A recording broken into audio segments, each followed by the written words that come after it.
So this was a pretty good pantry stocking session. If you have good strong kitchen shears, you can generally cut down the spine that way. It does make it a little easier. Ooh, very big color difference. These ones have been vacuum sealed since I pureed them all up.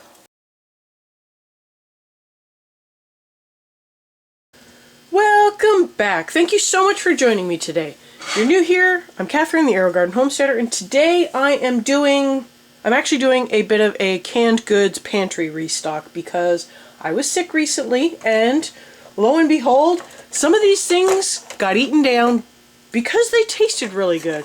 So, the first thing I am going to be replacing is the potato soup. The potato soup actually was wonderful. I would take one of those quart jars, I would make a cheese sauce in my pot, dump in the quart jar, heat it all up. Oh, it was so good. And it just hit the spot. It's a really nice hearty soup for, like, when I was sick and I just didn't have the energy to cook. It filled me up and it kept me full. So, I am making more potato soup because I am down to, I think I've got one or two jars left. So I basically went to town on it. Now, I do think that I am going to make some pint jars this time because the quart jars were great. When I was sick, it was nice to just do one day of just make a cheese sauce, meal prep it, and then I had like 3 more days of food in the fridge, and I did not have to do anything other than lay around and wallow in my sniffly nose and sore throat. So I will make a couple of pint jars, I think, and a few quart jars just to sort of have a variety of different sizes on the shelf. And then the other one that I actually ate a lot of was the chicken soup base, or chicken stew base. The Bald Book of Canning calls it chicken stew base, but I basically used it like chicken soup. I would add a little bit of half and half or cream or whatever I had to it, and then I made some gnocchi, or I would just put pasta in.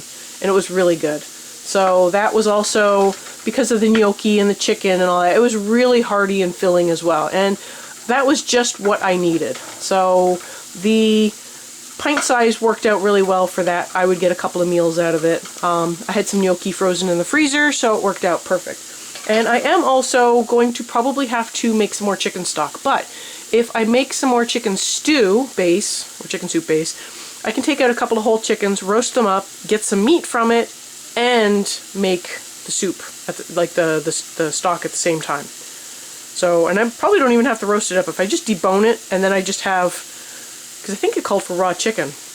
Yeah, if I just debone it, and then I just roast up the bones and legs and wings and things, then yeah, I can just save a step, honestly. So, I'll probably roast one up because it's always good. If you're going to make a big, huge mess, you might as well make enough to eat so you don't have to cook after. I'm going to turn this up a bit more. So I have everything already pre-cut. I figured you didn't need to see me cut all this stuff again. You have watched me make the potato soup before. I will make sure to link it so you can go back if you need to watch the full video. You don't have to watch the full video, but the full making of this soup so you get all the nitty-gritty details. But everything is all cut up. I've got my broth that I still have downstairs. I've only got a couple of jars left. I have a lot of turkey stock. Let me know if you think this would work with turkey stock, because I wasn't 100% sure it would work. I feel like turkey stock is very, very strongly flavored, and I wasn't sure it would work with the potato soup. So I didn't do turkey stock this time, but let me know what you think down below about turkey stock with this. I think turkey stock would make a wonderful turkey stew base canned. So anyways, I'm going to get going. I'm going to throw a bunch of these things in, and it'll just be the same method that I did last time. So this has been simmering for the 15 minutes that it called for, and funny thing, I was checking the recipe. I really should just write down the recipes with the changes I've made, because I do make modifications, and sometimes I really like them. There's a reason why I make those modifications, is because I know I won't like some aspect of the original recipe. So this recipe, for instance, I removed red peppers because I just honestly didn't think it would go with the soup. If you feel like it goes with the soup, by all means put it in, but I didn't think it would. Well, apparently when I read the original recipe, I misread the amount of stock. It calls for 9 cups of stock, or broth, plus a cup of water for the thickener. And I opted to not put the thickener in because I felt that, you know, I could either thicken it after it was done, or, well, if I'm making a cheese sauce, I don't need thickener. So, yeah, apparently I didn't put enough in, and I was wondering why it was a very thick soup. Well, now I know.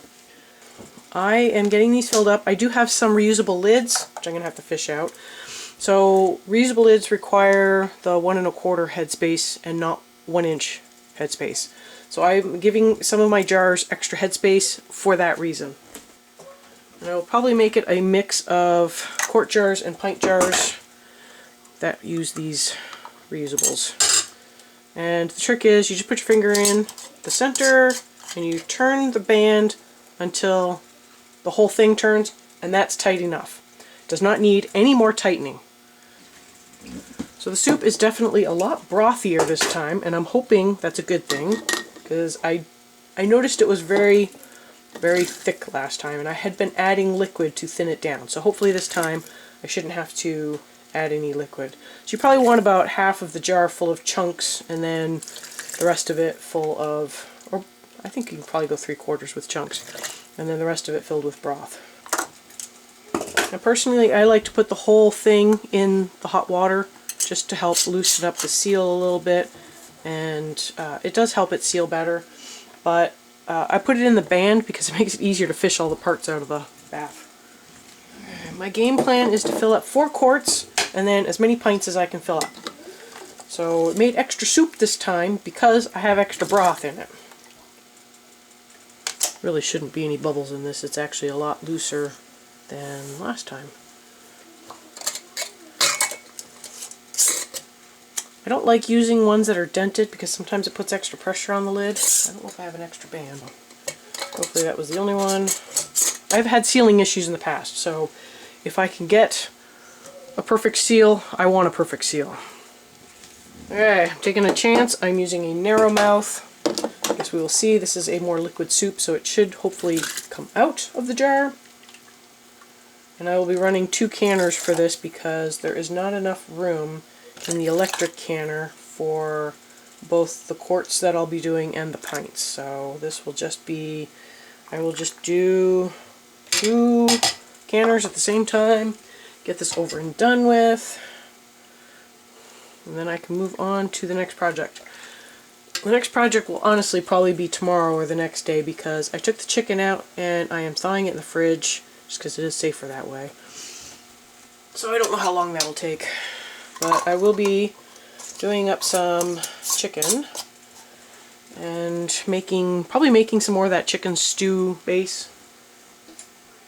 Well, it's a good thing I remembered. I switched jars around. That one it had the wrong time written on it, so. Okay, on to the pints. So yes, quarts will require 90 minutes. Pints will require 75 minutes. I am moving on to making some chicken stock, and I have 3 chickens I need to break down. They are starting to get a little bit of freezer burn on them, so it's probably a good time to do that. So I've noticed that not all chicken are sort of vacuum packed, and that it's the vacuum packing that helps them stay fresh longer in the freezer. So these ones, there's a bit of air in the bag, so it's, you know, they're going to freezer burn faster than the non-vacuum sealed ones, So I am probably going to debone 2 of them.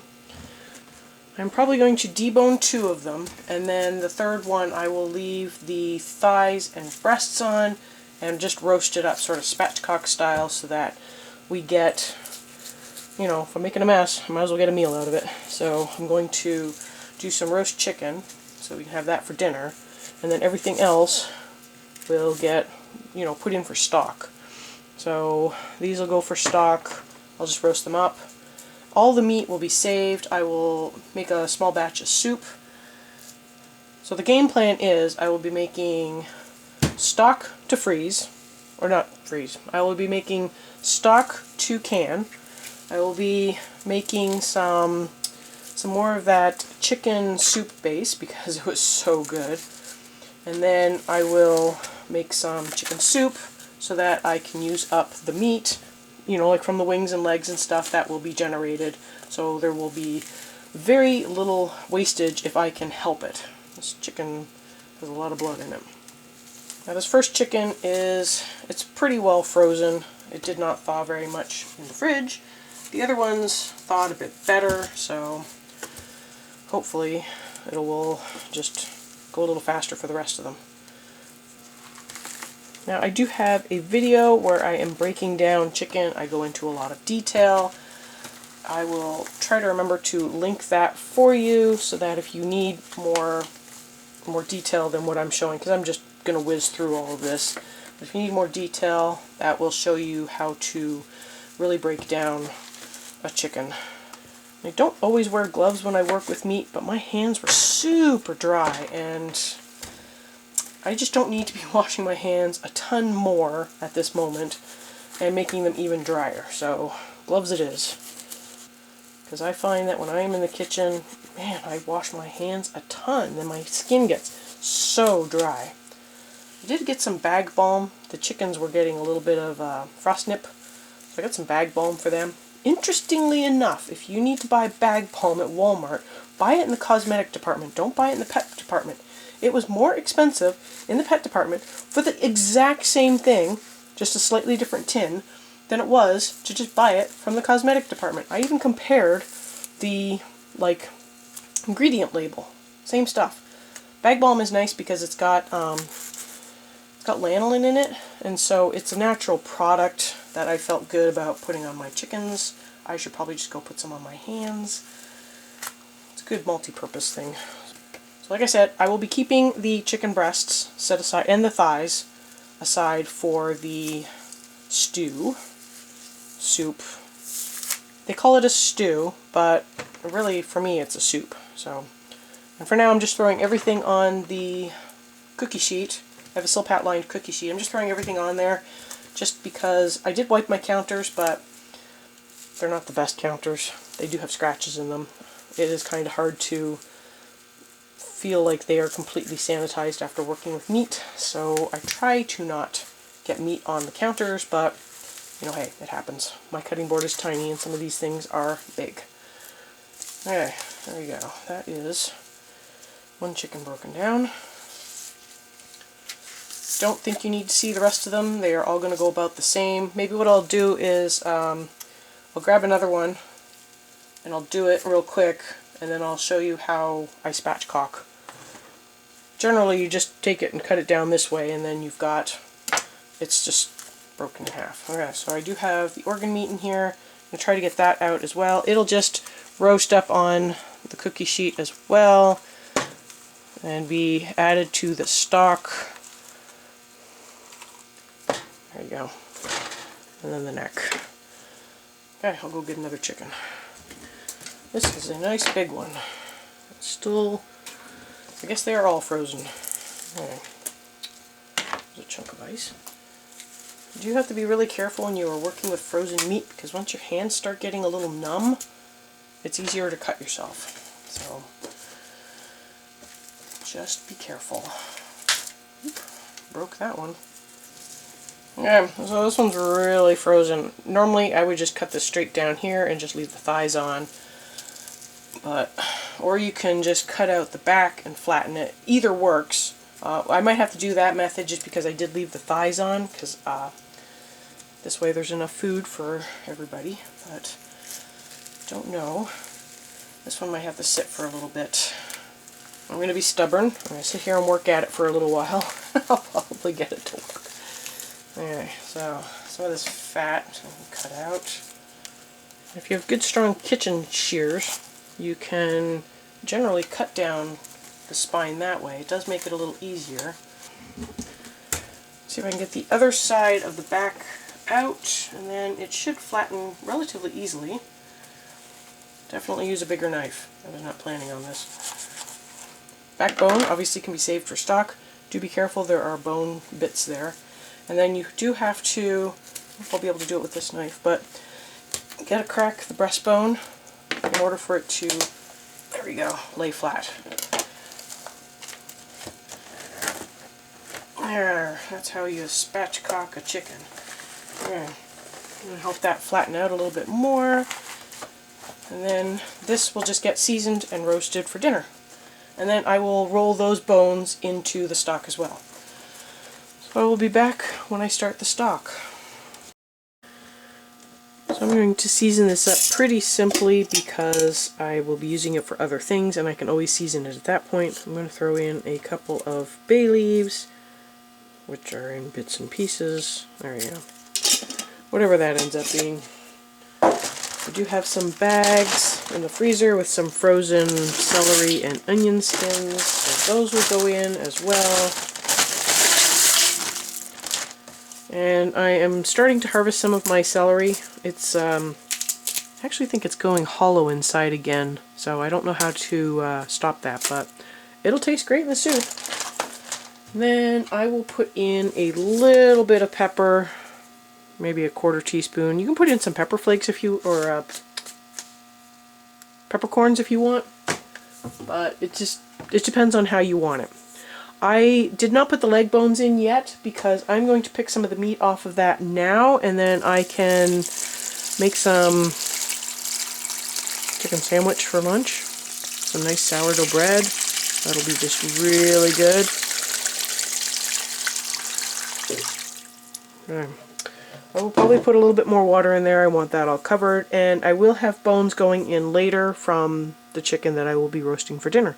I just decided I would roast it for dinner so we'd have it while it's hot instead of it sitting around all day getting cold. So I'm going to bring this up to a low boil and then turn it down to a simmer, and I will cover this because I don't want to lose any of the liquid, but I'm definitely going to add a bit more because I want this covered a bit better.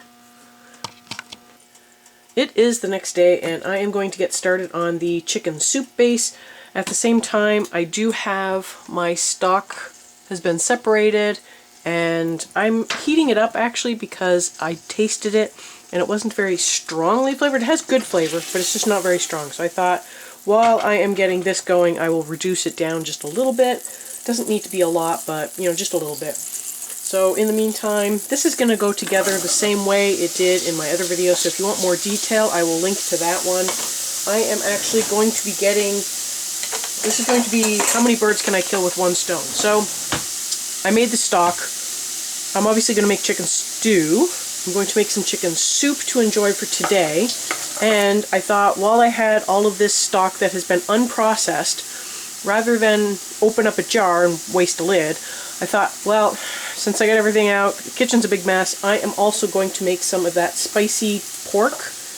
And I have some leftover chicken breast from when I deboned the chicken yesterday, so I'm also going to try making some spicy chicken as well. I don't think it's going to work out quite the same, but we just prefer chicken. I mean, we just do. So I thought I would give that a try, and it would be nice to have, I know it's not carnitas, but you know, it'll be sort of a similar thing. We can use that for tacos as well, and it'll just be a different form of tacos to have on the shelf.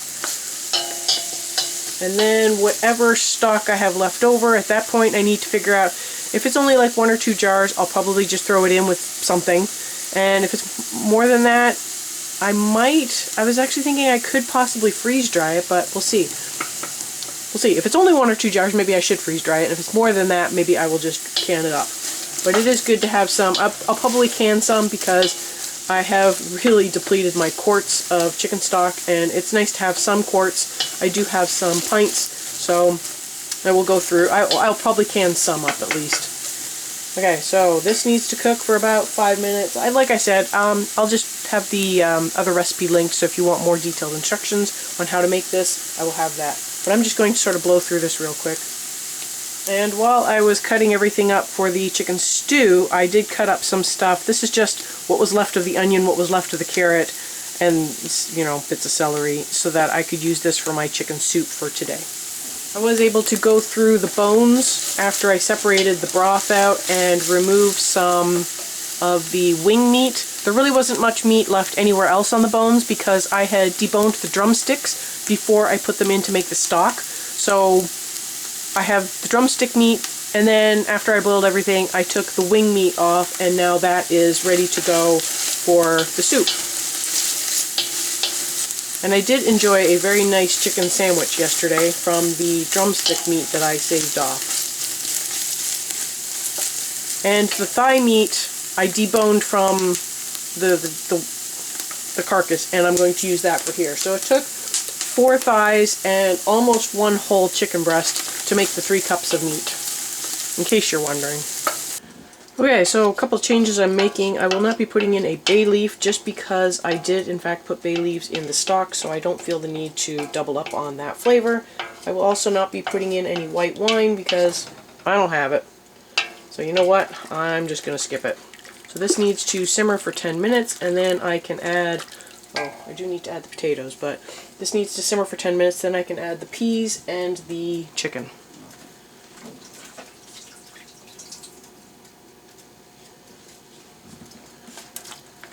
There we go.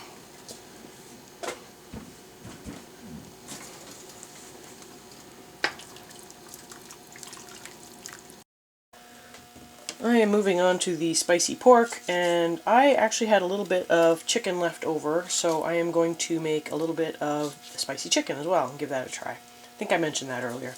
I am going to get a little bit of this fat and silver skin removed, probably most of it actually, and then I do have the broth set aside for the spicy pork and spicy chicken. I believe, so looking back at how it came together for the spicy pork, it seems I needed 2 cups of broth per jar. So if I'm going to be doing 3 pounds of this, which should be 3 jars, and 2 pounds of chicken, I will need about 10 cups of stock, I think, to get all of the jars filled to the approximate level I will need. So I have 8 cups set aside, plus I have the 2 cups left over from last time that I just canned up, so that will hopefully bring me to my 10 cups, and it gets that used up as well. So I wasn't sure what I was going to do with that. It's kind of an odd ingredient, but I do hope that spicy chicken works out nicely. I did not preheat my oven, so there's a bunch of silver skin under this piece of meat here that I'm not sure I'm going to be able to get off. So I kind of hope that I can just leave it there and the canning process will break it down, but who knows?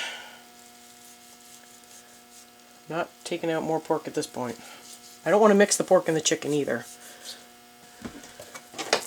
And get this all cut up into, I think it said 1.5 inch pieces, and then it needs to go in the oven, which I should probably get preheated. Except I have my cast iron in there, so I shall need 2 clean hands to get that out. So it's just going to have to wait a minute. I'm going to get my hands cleaned up, I'll get the chicken over, get the oven heated. Here is the chicken from earlier, and get that on there. Then I need to do a teaspoon of salt, and I think it was half a teaspoon of pepper. I put a little bit extra because I do have the chicken on here. Then it will go in the oven, 375, for half an hour. Get that all mixed up. I will attempt to keep the chicken and pork separate. We'll see how well that goes. But they will definitely go into separate jars. Okay, I will give this a little drizzle of oil and another little toss, and then in the oven it goes. This is actually a super easy recipe. I highly recommend it. It works really well with the pork. I guess we will find out if it works well with chicken. Although I don't know when I'll find out because I got a lot of leftovers in the fridge now. I am going to get the sauce going now. The meat is done and it is just sitting off to the side, but this needs to simmer for a few minutes. Probably just made a big splashy mess. Yep. Oh well, okay. So that was 1.5 onions. Then I have more chili flakes, but I'm going to try to use up the rest of this. I think, yeah. Ooh, very big color difference. These ones have been vacuum sealed since I pureed them all up. Maybe I won't keep out quite so many. Okay, I'm going to get that vacuum sealed.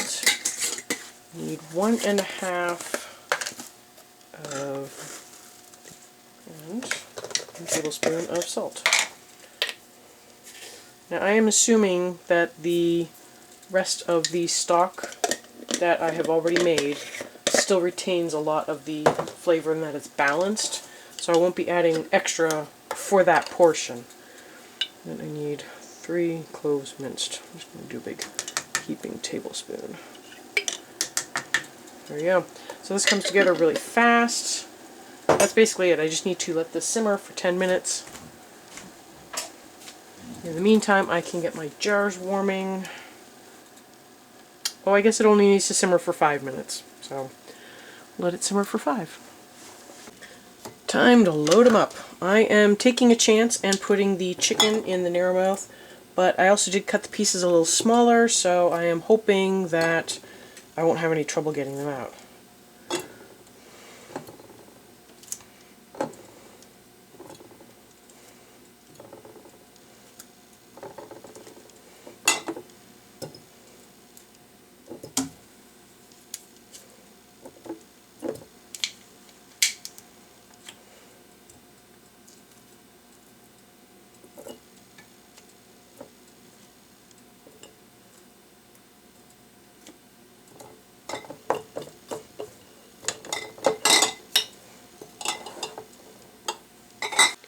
So this was a pretty good pantry stocking session. These are all of the jars. So these are the spicy pork ones, these 3 here, and they look pretty good. There is a bit more fat on top than the previous batch because this soup, the stock was made fresh. I didn't put it in the fridge. I managed to skim a little bit of fat off, but obviously not a lot. So there is a little bit more fat on these, but that's okay. These are the 2 chicken ones that I'm experimenting with. These are the chicken soup bases, and I think I had a weak seal on one of them, this one. Yeah, see how that one's got a higher pitch? This one's a weaker seal. So I will be setting this one off to the side so I can remember to use it quickly. And then the potato soups, these ones were pretty good as well, so I got lots of jars. And I did end up with a weak seal on these ones as well, so it's supposed to sound a little more dull and higher. This one sounds a little more hollow, but it did seal, so you have to pay attention to that. I know that there's somebody out there who mentions, oh, you can tell the difference between sealed and unsealed. Well, of course you can tell the difference between sealed and unsealed, but it's not the unsealed that I'm worried about. It's the weak seal I'm worried about. So this one, I reused the lid on that one because I figured if I had one fail, I would just combine them. If I didn't have one fail, well, I had a nice little meal for later. And I keep my bands on pretty loose because I have a ton of bands. Just a ton of them. So as long as it's not resting on the flat, so I don't know if you can see, there's a gap there. I literally put it on just enough so that it's held by the threads and it sits on the threads, but that's it. So they're all like that. But I had pretty good seals. This one sounds like it might be a little weak. I do sometimes struggle with these reusable lids, but you know, it is what it is. I don't put too many of them on, and I just plan on trying to use them quickly. This day, it was actually 3 days. Monday was soup day. Tuesday, after the chicken had thawed, I deboned the 3 chickens and started the stock, and this is day 3, so this was Wednesday, got me the rest of this. Now, I probably could have used all the same stock for everything, but I think I would have needed another chicken in order for that to work. So I think 4 chickens would have gotten me everything. On top of that, I also got a chicken dinner and leftovers from that. I still have chicken in the fridge. We're going to be making tacos tonight. And I made a pot of chicken noodle soup with fresh noodles. Keep an eye out. That video is coming next week. But I got a lot of food out of 3 days of cooking, and it wasn't 3 full days. The potato soup comes together pretty quickly. I mean, you saw how quickly these come together. The spicy pork and chicken, that whipped together quickly. The soup took slightly longer. Basically, the broth was almost the longest thing there was hands-on. Well, it wasn't really even hands-on because deboning the chicken took some time, but then it just sat in the pot overnight, and then I strained it in the morning, and then I did all my work. So it was not 3 solid days of work, work, work, work. It was, you know, a bit here, a bit there, spaced out. It was fine. It was perfectly fine. I had time to sit down, relax when I needed to. And look, I have all this to stock the pantry or enjoy right away. I'm happy because this puts more stuff in the pantry, and it's less things I need to worry about meal-wise for cooking over the summer when it gets too hot to want to heat up the kitchen, or sometimes we're just too busy and we just don't have time to plan a meal and heat up the kitchen. So I hope you found this video useful. It was useful for me to get all of these things made. I'll have some videos up. I'll have videos linked for each of the full videos that covered all of these canning recipes. I will have all of these recipes linked in the cards so that you can go and watch the full video. I will have another video up at the end that you might also enjoy, and I will see you next time on the Aerogarden Homestead.